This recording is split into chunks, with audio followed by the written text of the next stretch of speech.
তোমাদের সাথে যে জিনিসটার পরিচয় করাবো সেটাকে আমরা তিল বলি। আমাদের বাঁকুড়া, বর্ধমান এদিককার মানুষেরা এটা সম্পর্কে বেশ ভালো করে পরিচিত।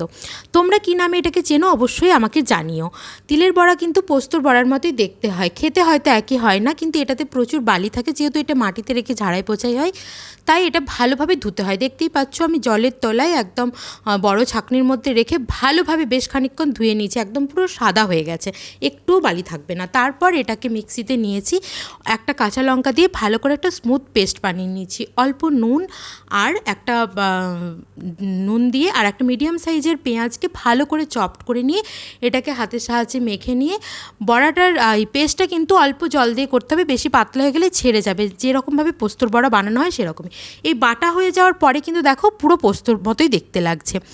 এরপর তাওয়ার মধ্যে তেল দিয়ে, অল্প তেল, খুব বেশি তেল কিন্তু এই বড়াতে দেওয়া যায় না, যে কোনো বড়াতেই তেল দিয়ে ভালোভাবে সময় নিয়ে ধৈর্যের সাথে কিন্তু এটা ভাজতে হবে, না হলে বড়াগুলো ভেঙে যাবে।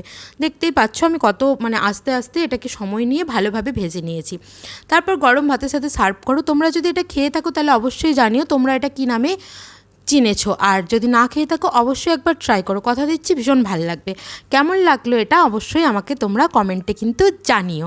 আমি অনেক দিন পর খেলাম।